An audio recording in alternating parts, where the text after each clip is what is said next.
Assalamualaikum warahmatullahi wabarakatuh. Marilah kita bersama-sama mengirimkan sholawat kepada Nabi Muhammad SAW. Semoga dengan syafaat beliau kita semua diberikan tempat di surganya. Sebelum kita lanjut, jangan lupa untuk subscribe, like, dan tinggalkan komentar di bawah.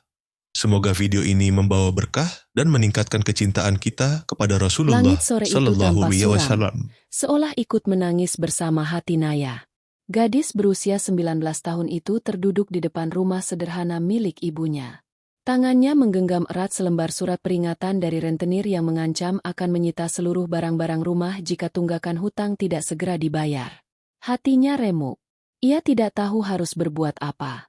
Sejak ayahnya meninggal 2 tahun lalu, kehidupan mereka berubah drastis. Ibunya mencoba bertahan dengan membuka warung makan kecil-kecilan di tepi jalan. Namun persaingan yang ketat dan pandemi yang sempat melanda, membuat usaha itu gulung tikar. Naya memandangi ibunya yang tengah batuk-batuk di dalam rumah. Wanita parubaya itu terlalu rapuh untuk bekerja keras. Ia sendiri sudah mencoba melamar ke berbagai tempat. Namun hanya ditolak karena tidak punya pengalaman. Bahkan untuk menjadi penjaga toko pun, ia tak kunjung diterima. Pikiran Naya semakin kacau ketika satu sore, seorang pria datang membawa kabar yang membuat tubuhnya gemetar. Pria itu mengenalkan dirinya sebagai Bayu, tangan kanan dari pemilik perusahaan rental mobil terbesar di kota itu. Dengan gaya bicara yang tenang tapi menusuk, ia mengutarakan maksud kedatangannya. Nama saya Bayu. Saya datang mewakili Pak Darto. Beliau mendengar kabar bahwa ibu kalian sedang kesulitan ekonomi. Pak Darto ingin membantu melunasi seluruh hutang keluarga ini, termasuk biaya pengobatan ibu Naya dengan satu syarat. Naya menelan ludah. Ia bisa menebak arah pembicaraan itu. Bayu menatap tajam, lalu melanjutkan. Naya harus menikah dengan Pak Darto. Pernikahan sah, di mata hukum dan agama. Setelah itu, semua beban keuangan kalian akan ditanggung sepenuhnya. Dunia seolah runtuh. Naya tidak percaya dengan apa yang didengarnya. Pak Darto adalah pria berusia 65 tahun, pemilik puluhan cabang bisnis rental mobil, dengan kekayaan yang tidak akan habis 7 turunan. Ia duda, dikenal disiplin, kaku, dan tertutup.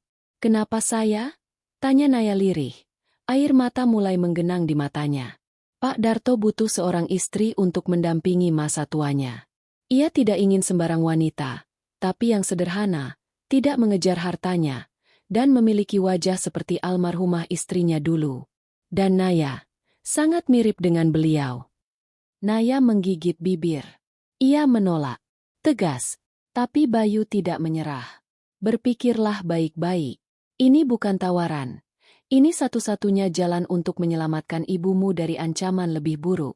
Kami beri waktu 3 hari. Selama 3 hari, hidup Naya seperti berada di ujung tanduk. Setiap malam ia menangis tanpa suara, memandangi ibunya yang tidur dengan napas tersengal karena batuk kronis. Dan setiap kali surat dari rentenir datang, tekanan itu semakin menggerus jiwanya. Hingga pada hari ketiga, saat matahari mulai tenggelam di balik bukit, Naya mengambil keputusan terberat dalam hidupnya. Ia mendatangi Bayu, dengan tangan yang gemetar dan suara parau, ia berkata, "Saya terima. Saya akan menikah dengan Pak Darto."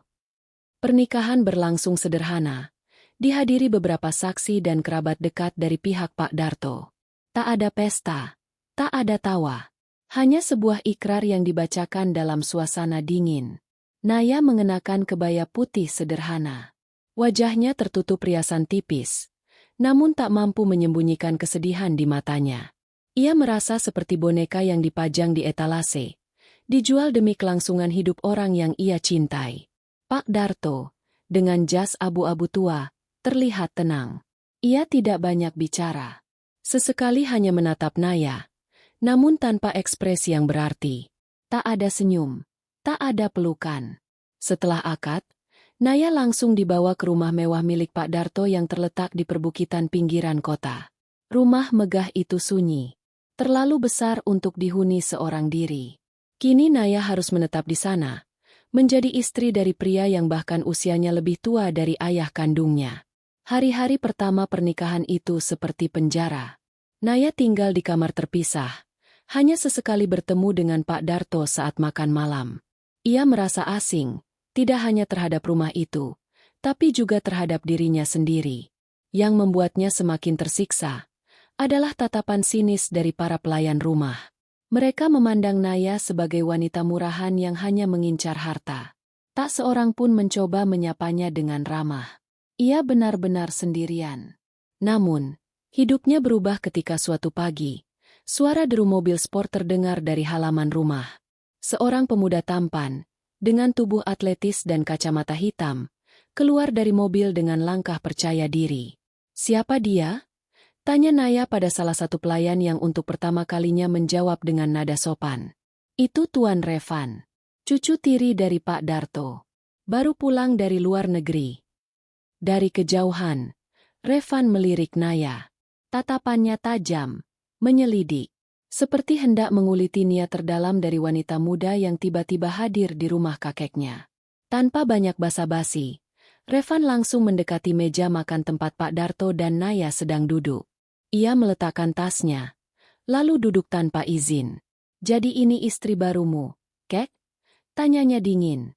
Pak Darto tidak menjawab. Revan menatap Naya dari atas sampai bawah. "Cantik, tapi sepertinya terlalu muda untuk masuk dalam keluarga kita." "Ya." Naya menunduk. Hatinya sakit, tapi ia tak punya kuasa untuk membela diri. Itulah awal dari hubungan yang rumit. Naya kini tidak hanya menghadapi pernikahan yang dipaksakan, tapi juga sorotan curiga dari cucu tiri suaminya sendiri. Namun apa yang tidak diketahui Revan adalah bahwa hatinya perlahan mulai terusik oleh kehadiran Naya. Dan itu akan menjadi awal dari badai yang lebih besar. Sejak kedatangan Revan ke rumah megah itu, suasana menjadi semakin dingin. Pemuda itu tidak pernah benar-benar menyapa Naya, tapi setiap kali mereka berada dalam satu ruangan, tatapannya seperti pisau yang mengiris tajam. Ia memperhatikan setiap gerak-gerik Naya, seolah mencari celah untuk membuktikan bahwa perempuan itu hanya pemburu harta warisan kakeknya.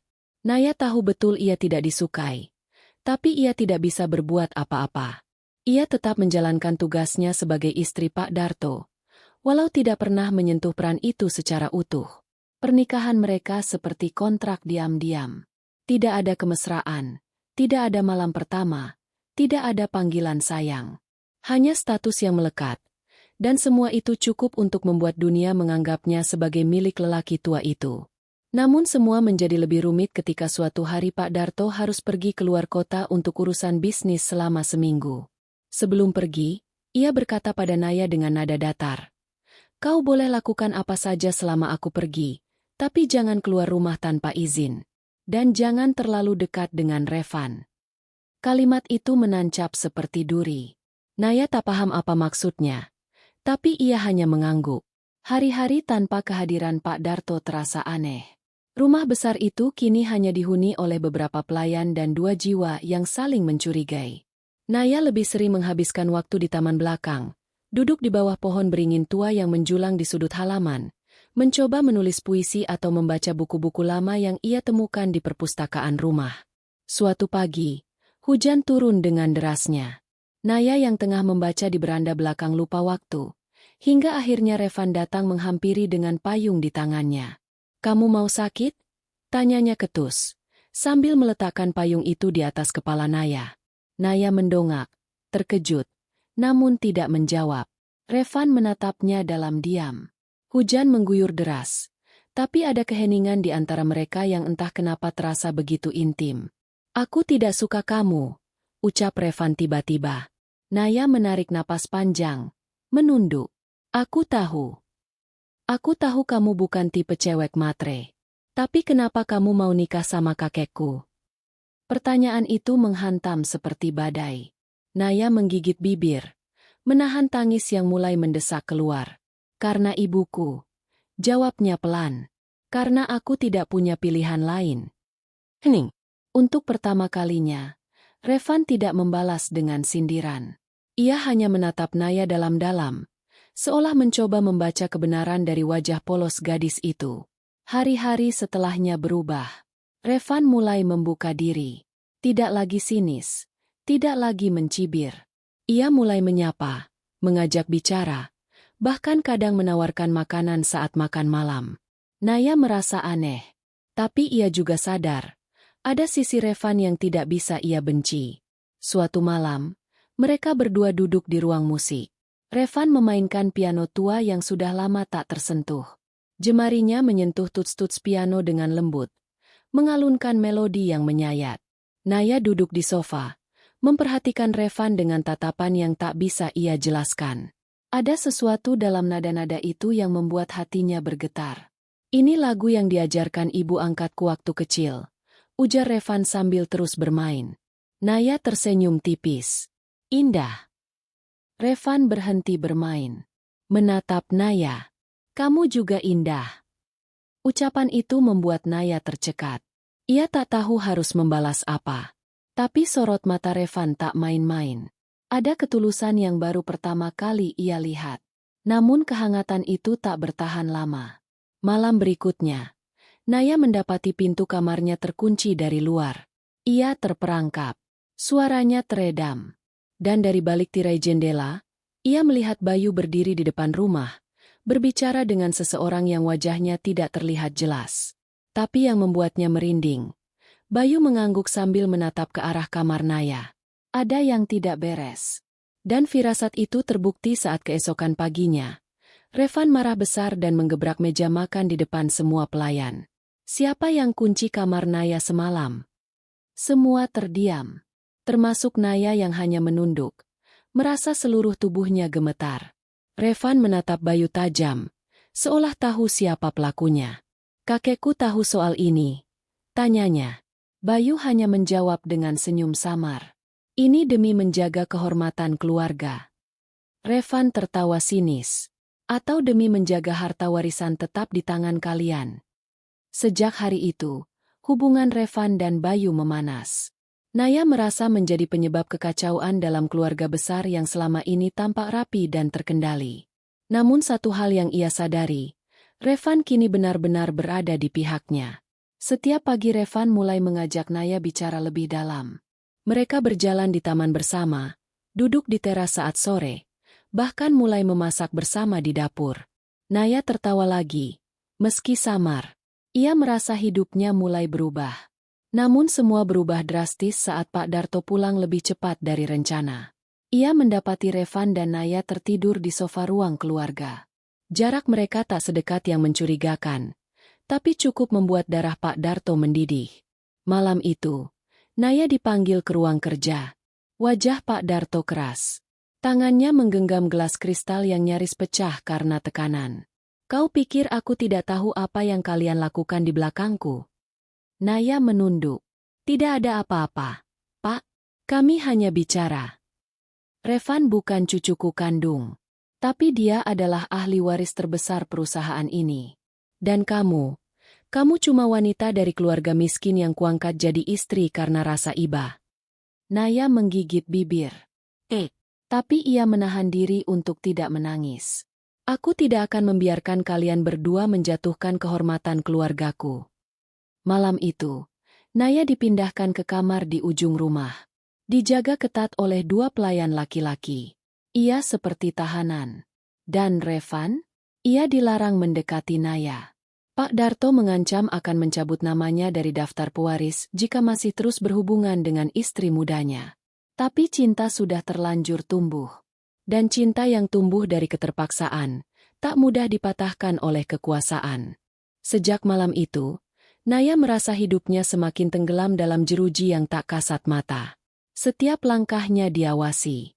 Setiap kata-katanya dicurigai. Bahkan para pelayan yang tadinya mulai bersikap hangat kini kembali dingin. Seolah mereka mendapat perintah khusus untuk menjaga jarak. Hari-harinya hanya dihabiskan dalam kamar panjang di ujung lorong, jauh dari ruang utama rumah. Kamar itu luas, namun sunyi. Tak ada jendela besar seperti kamar sebelumnya. Tak ada buku, tak ada musik. Hanya dinding dingin dan cahaya lampu redup yang membuatnya merasa seperti dikurung. Tapi yang lebih menyiksa dari segalanya adalah kehilangan Revan. Sejak diberi peringatan keras oleh Pak Darto, Revan menghilang. Ia tidak pernah terlihat lagi di ruang makan, tidak terdengar suaranya di lorong rumah, Bahkan mobil sportnya pun tak lagi terparkir di halaman depan. Naya mencoba mencari tahu lewat pelayan, tapi semua hanya menjawab dengan gelengan atau pura-pura tidak tahu. Ia merasa benar-benar sendirian. Sampai suatu malam, ketika hujan turun deras, terdengar ketukan pelan di jendela kecil kamarnya. Naya terkejut. Ia mendekat perlahan. Jendela itu menghadap ke taman belakang. Dan di balik kaca yang basah, berdiri sosok yang sudah sangat dirindukannya. Evan. Tanpa suara, ia menyelipkan secari kertas lewat celah jendela. Aku tidak pergi. Aku hanya menunggu waktu yang tepat. Ada banyak hal yang belum kamu tahu, Naya. Aku janji akan menjelaskan semua. Malam lusa, di rumah kaca belakang. Air mata Naya menetes tanpa bisa ditahan. Ia mencium kertas itu, seolah menemukan kembali harapan yang sempat hilang. 2 hari kemudian, saat jam menunjukkan pukul 2 pagi dan rumah benar-benar sunyi, Naya diam-diam menyelinap keluar lewat pintu dapur belakang. Ia berjalan cepat menembus gerimis tipis, menuju rumah kaca yang terletak di ujung taman, tertutup oleh tanaman rambat dan dikelilingi semak tinggi. Revan sudah menunggu di sana. Wajahnya terlihat lelah, namun tatapannya tetap tajam. Ia mempersilakan Naya duduk di bangku kayu panjang yang ada di tengah rumah kaca, dikelilingi tanaman gantung dan pot-pot bunga yang mulai layu. Aku tahu ini berisiko, tapi aku nggak tahan lagi, Nai, ujar Revan. Suaranya nyaris berbisik. Naya mengangguk. Aku juga. Aku pikir kamu pergi. Revan menggeleng pelan. Aku cuma disembunyikan. Kakek menyuruhku tinggal di rumah satelit. Katanya biar aku merenung. Tapi sebenarnya dia ingin menjauhkan aku darimu. Naya menatap Revan lekat-lekat. Kenapa dia begitu benci aku? Revan diam sejenak, lalu menarik napas panjang. Karena kamu mengingatkannya pada seseorang. Wanita yang dulu membuat hidupnya hancur. Dulu, sebelum dia kaya, kakek pernah jatuh cinta pada perempuan muda dari desa. Perempuan itu kabur setelah mendapat banyak uang dari bisnis rental pertamanya. Sejak saat itu, dia jadi keras dan tertutup. Naya terdiam. Ia tak menyangka di balik wajah dingin Pak Darto, ada luka masa lalu yang masih menganga. Tapi bukan itu yang paling penting, Nai. Revan menatapnya dalam. Ada yang lebih gawat. Aku menemukan sesuatu. Ia mengeluarkan map coklat dari tas kecil yang dibawanya. Di dalamnya terdapat fotokopi dokumen legal, laporan keuangan, dan surat perjanjian yang sudah tampak lusuh. Ini semua bukti bahwa perusahaan kakekku tidak sepenuhnya legal. Ada pencucian uang. Ada bisnis gelap di balik rental mobil. Dan kamu dijadikan bagian dari strategi untuk mengalihkan penyelidikan dari aparat. Naya membelalak. Tubuhnya seketika lemas. Maksud kamu, aku cuma alat? Revan menggenggam tangan Naya. Awalnya iya. Tapi aku bersumpah. Sejak aku kenal kamu, semuanya berubah. Aku tidak peduli dengan warisan, dengan bisnis, atau dengan ancaman kakek. Yang aku pedulikan sekarang cuma kamu. Malam itu mereka duduk lama dalam diam. Hanya ditemani suara hujan dan denyut jantung yang berdebar lebih cepat dari biasanya. Namun bahaya mulai mengintai. Tanpa mereka sadari, dari balik pohon besar di dekat rumah kaca, seseorang memotret mereka dengan kamera kecil. Sosok itu tak lain adalah Bayu. Ia menatap layar kamera dengan senyum licik, lalu segera berjalan menjauh ke arah rumah utama. Pagi harinya, badai pun pecah. Naya dipanggil ke ruang utama oleh Pak Darto. Kali ini, Revan juga hadir. Di hadapan mereka berdua, Bayu memperlihatkan foto-foto dari pertemuan semalam. Ini cukup untuk membuktikan bahwa kalian melanggar kepercayaan keluarga, ujar Bayu, puas. Pak Darto menatap mereka dengan kemarahan yang belum pernah ditunjukkannya sebelumnya. Aku sudah cukup bersabar. Mulai hari ini, Revan dikeluarkan dari daftar waris. Dan kamu, Naya, kamu akan dikirim ke luar negeri. Sekolah, katanya. Tapi sebenarnya, kamu tidak akan pernah kembali. Naya gemetar. Ia mencoba bicara, tapi suaranya tercekat. Revan langsung berdiri. Kamu nggak bisa perlakukan dia seperti ini, Kek. Aku bisa lakukan lebih dari itu, bentak Pak Darto. Namun sebelum semuanya lepas kendali, suara berat dari ujung ruangan menghentikan segalanya. Tapi kamu tidak bisa menyuap polisi selamanya. Semua menoleh. Di sana berdiri seorang pria parubaya berpakaian rapi, memegang lencana penyelidik pajak dan keuangan negara.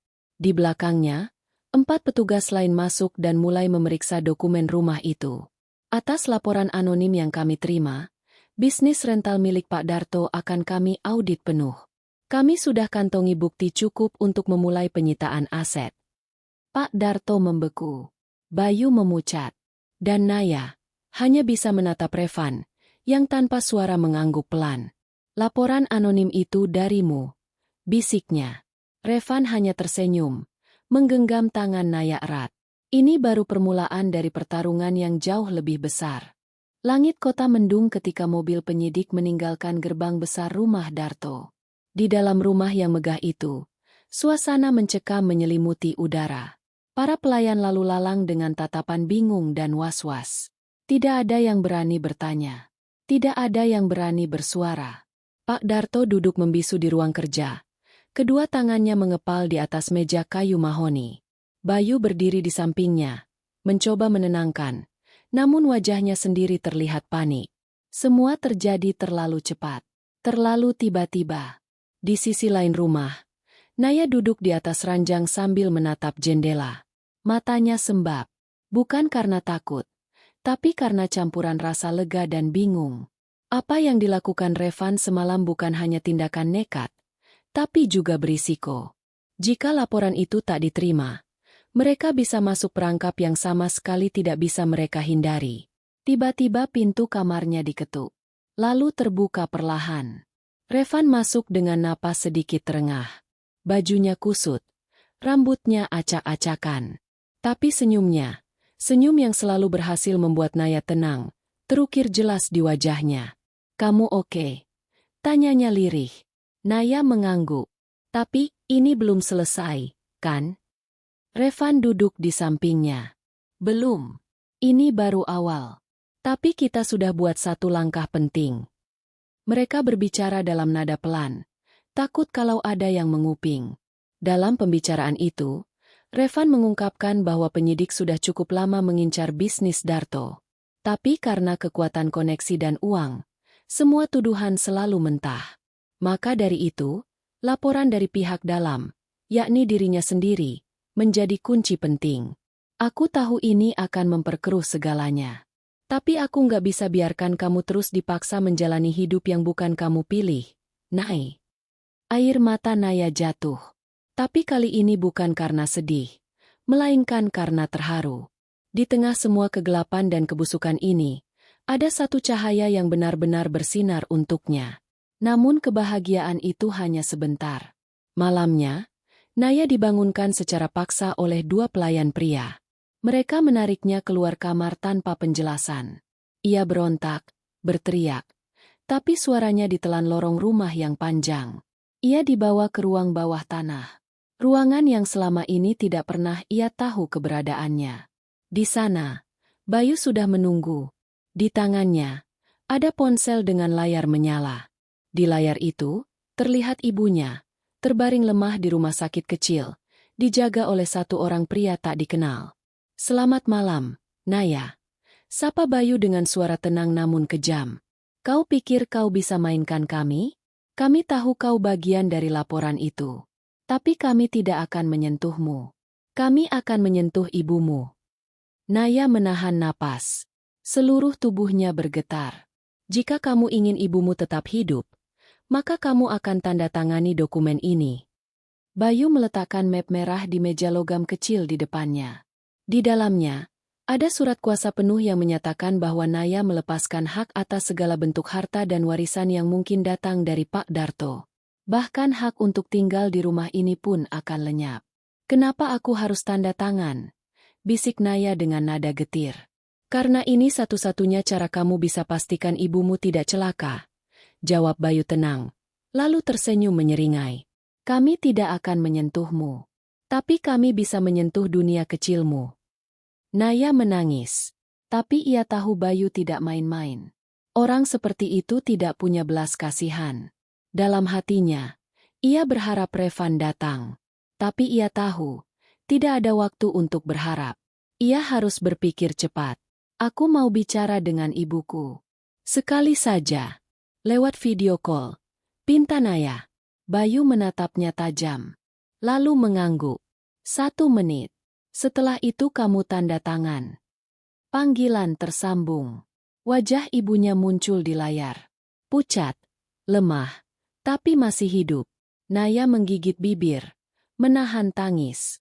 Ibu, aku akan lakukan segalanya untuk lindungi ibu. Bisiknya. Wajah ibunya tersenyum lemah. Allah bersamamu, nak. Setelah panggilan terputus, Naya menatap map merah itu dengan tatapan kosong. Lalu perlahan, ia mengambil pulpen. Namun sebelum ujung pena menyentuh kertas, pintu ruang bawah tanah terbuka keras. Suara langkah cepat bergema, dan muncullah Revan bersama 2 petugas berpakaian sipil. Letakkan map itu, teriak salah satu dari mereka. Bayu terpaku. Ia berusaha kabur, tapi 2 orang petugas lain sudah mencegatnya di pintu. Revan langsung menghampiri Naya, menariknya dari kursi dan memeluknya erat. Maaf aku telat, Nay. Tapi sekarang kamu aman. Petugas membawa Bayu pergi. Revan menunjukkan surat perintah penangkapan yang sudah lama dipersiapkan. Ternyata penyidik diam-diam sudah menyadap jalur komunikasi Bayu, dan sempat mencurigai adanya ancaman terhadap keluarga Naya. Kami akan pastikan ibumu dijaga di tempat yang aman, kata salah satu petugas sambil menepuk bahu Naya. Hari itu menjadi titik balik. Pak Darto, yang mendengar semua dari atas, hanya bisa terdiam di kursi ruang tengah. Ia tidak membantah, tidak membela diri. Hanya menatap kosong ke arah tangga, seolah menyadari bahwa semua yang dibangunnya selama ini kini runtuh oleh ambisi dan ketakutannya sendiri. Namun saat Revan datang menghampirinya, ia hanya berkata 1 kalimat. Jaga dia, karena aku tidak bisa. Dan itu adalah kalimat pertama dan terakhir yang diucapkan Darto setelah semuanya terbongkar. Malam itu, Naya kembali ke kamarnya, kali ini bersama Revan. Bukan dalam ketakutan, tapi dalam ketenangan. Untuk pertama kalinya, ia bisa memejamkan mata, tanpa merasa diawasi. Namun kedamaian itu hanya sementara. Karena warisan luka dan kepercayaan yang patah, masih menyimpan bahaya yang belum selesai. Beberapa hari setelah penangkapan Bayu dan jatuhnya reputasi bisnis Pak Darto, situasi di rumah besar itu tampak jauh lebih sepi. Pelayan-pelayan yang biasanya lalu lalang mulai mengajukan permohonan keluar satu persatu. Tak ada yang ingin terlibat lebih jauh dalam urusan hukum yang menjerat tuan rumah mereka. Pak Darto sendiri lebih sering mengurung diri di ruang kerjanya. Revan tak banyak bicara soal kakeknya, meskipun ia masih sesekali mengantarkan makanan ke depan pintu. Tak pernah dibalas, tak pernah disentuh. Seolah pria tua itu benar-benar telah menutup hatinya untuk semua orang.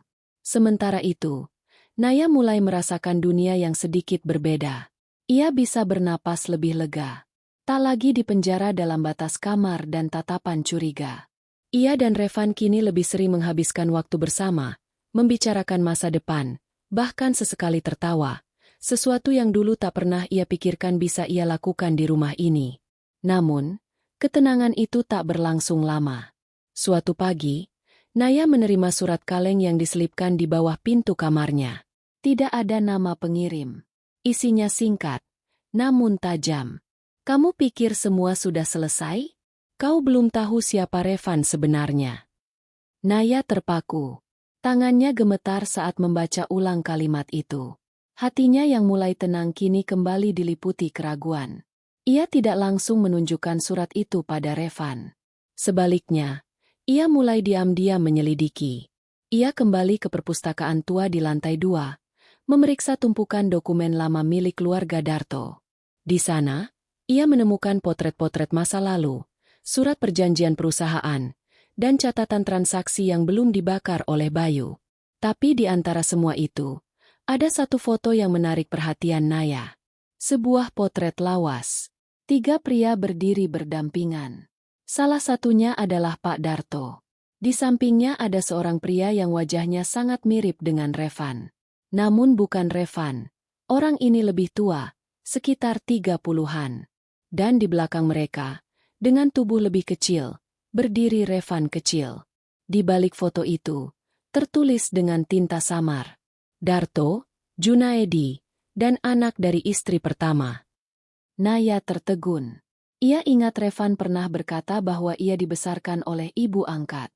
Tapi jika pria di foto itu adalah Junaedi, siapa dia sebenarnya dalam keluarga ini? Kegelisahan Naya semakin menjadi saat malam harinya. Revan datang menemuinya dengan ekspresi tegang. "Aku harus bicara," katanya. Mereka duduk di ruang tengah yang kini nyaris kosong. Tak ada suara selain gemericik kolam dari luar rumah. "Ada sesuatu yang belum pernah aku ceritakan, Nay," ucap Revan pelan. "Sesuatu yang bisa mengubah cara kamu melihat aku." Naya diam. Surat kaleng itu kembali terlintas dalam pikirannya. "Aku bukan cucu kandung Pak Darto," lanjut Revan. "Aku anak dari Junaedi, sahabat dan sekaligus rival terbesarnya dulu. Ayahku pernah memegang setengah dari bisnis rental ini. Tapi karena konflik internal, ia disingkirkan. Ia mati dalam kecelakaan misterius. Ibuku meninggal tak lama setelahnya. Aku diambil oleh seorang wanita yang masih kerabat jauh dan dibesarkan di luar negeri." Naya menelan ludah. "Aku kembali bukan hanya untuk urusan warisan. Aku ingin tahu siapa yang sebenarnya bertanggung jawab atas kematian ayahku. Dan semakin aku menyelidik, semua jejak mengarah pada kakekmu." Revan menunduk. Suaranya gemetar. "Aku tidak tahu apakah Pak Darto benar-benar bersalah. Tapi aku tahu satu hal. Aku datang ke sini bukan untuk jatuh cinta padamu, Nay. Tapi Allah menulis jalannya sendiri." Naya tak bisa berkata apa-apa. Semua ini seperti jaring laba-laba besar yang tak terlihat dari awal. Setiap orang di rumah ini menyimpan masa lalu yang kelam. Termasuk Revan. Namun justru saat itu, Naya merasa ia semakin memahami Revan. Ia tahu luka dalam hatinya, beban yang ia pikul selama ini. Dan bukan kebetulan mereka dipertemukan di tempat yang sama, di tengah puing-puing masa lalu yang masih terbakar. Namun satu hal yang mereka tidak sadari adalah bahwa kebakaran itu belum padam sepenuhnya. Malam harinya, rumah besar itu diselimuti kabut tebal. Seorang pria misterius melangkah masuk dari gerbang belakang. Ia mengenakan jaket hitam, wajah tertutup masker dan topi. Ia berjalan perlahan, seolah tahu betul arah dan celah rumah itu. Ia membuka ruang bawah tanah yang pernah digunakan Bayu.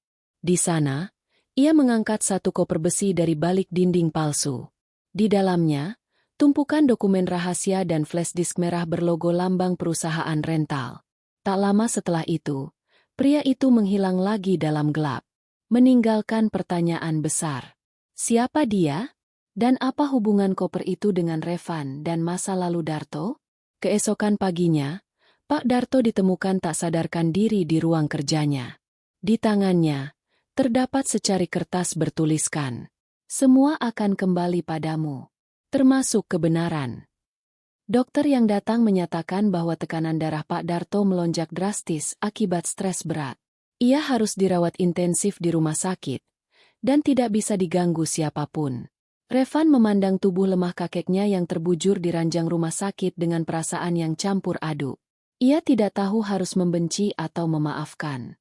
Dan Naya, di sisinya, hanya bisa menggenggam tangan Revan erat. Di benaknya, satu pertanyaan berputar-putar. Akankah kebenaran yang selama ini tersembunyi mampu menyatukan mereka?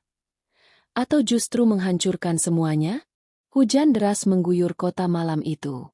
Rumah besar milik Darto kini tampak seperti istana tua yang terlupakan. Sebagian lampu padam. Lorong-lorong sepi. Aroma kayu tua dan kelembapan menyatu dalam hawa dingin yang menusuk kulit. Revan dan Naya kembali ke rumah setelah menjenguk Pak Darto di rumah sakit. Kondisi pria tua itu belum membaik.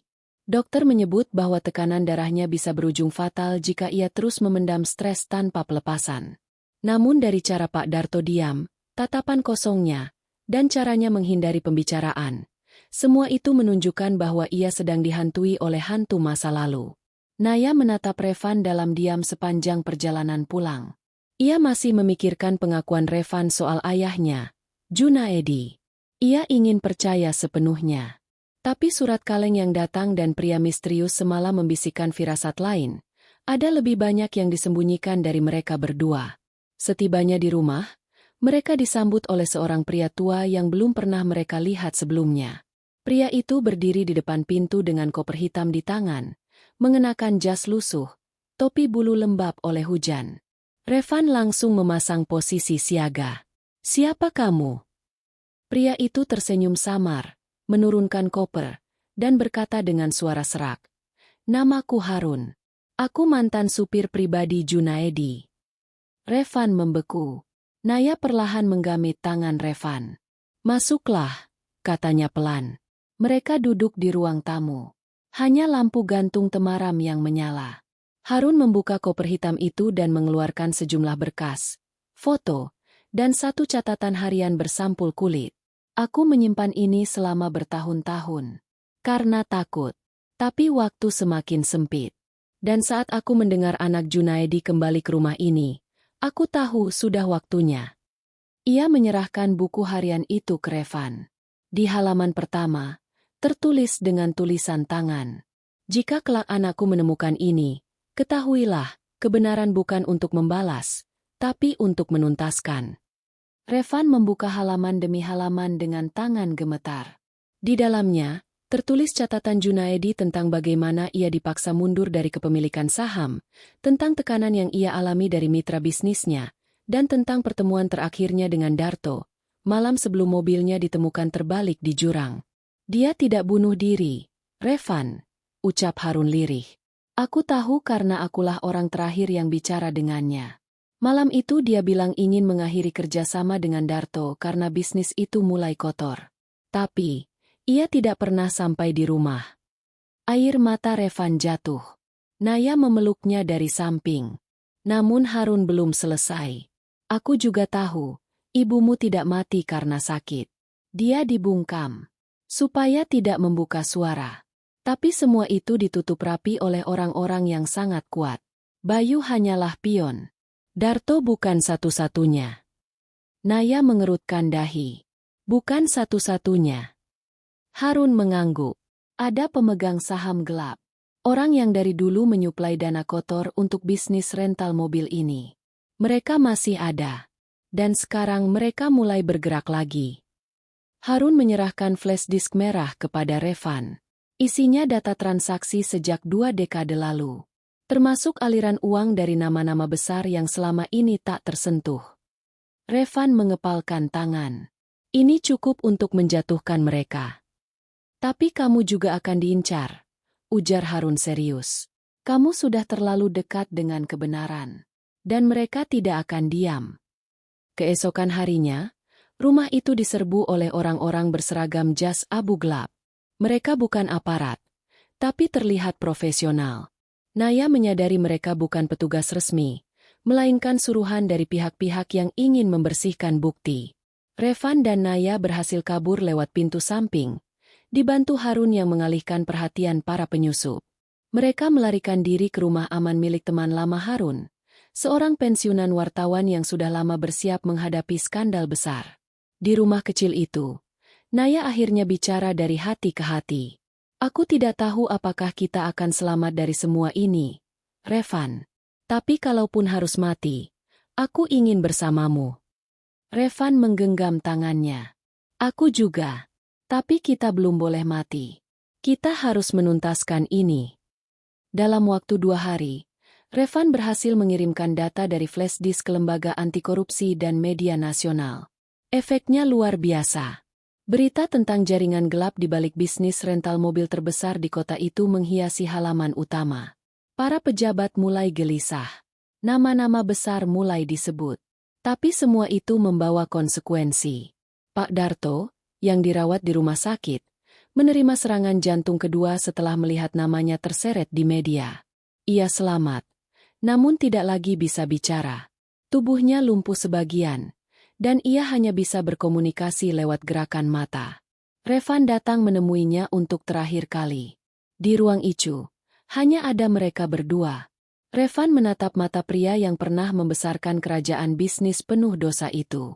Aku tahu kamu tak sepenuhnya bersalah. Tapi kamu membiarkan semuanya terjadi. Pak Darto meneteskan air mata. Perlahan ia menggerakkan jari membentuk huruf di atas selimut. Pelan-pelan. Maafkan aku. Revan menunduk. Kamu tetap kakekku. Tapi sekarang biarkan aku membersihkan semua ini. Ia meninggalkan ruangan dengan langkah mantap. Malam itu, Naya duduk di beranda rumah kecil tempat mereka mengungsi. Bintang-bintang bersinar terang di langit. Udara dingin, tapi hatinya hangat. Revan keluar membawa 2 cangkir teh. Besok, aku akan bicara di siaran langsung. Aku akan buka semua data di depan publik. Ucap Revan sambil duduk di samping Naya. Naya menatapnya. Kamu yakin? Aku nggak lagi hidup untuk warisan, Nay. Aku hidup untuk sebuah penebusan. Dan saat angin malam menyapu rambut mereka, di bawah langit penuh bintang dan dunia yang sedang berubah, 2 hati yang dulunya terjebak dalam paksaan, kini berdiri tegak di jalan kebenaran. Namun permainan belum selesai.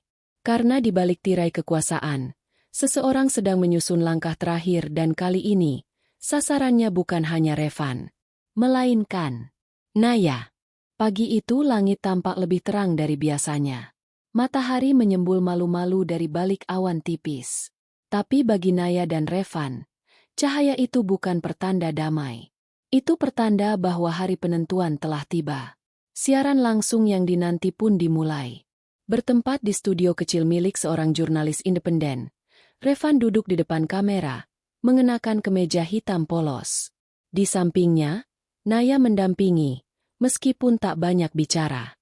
Ia hanya ingin berada di sana, berdiri sebagai saksi bahwa kebenaran yang diperjuangkan Revan bukanlah untuk balas dendam, tapi untuk keadilan.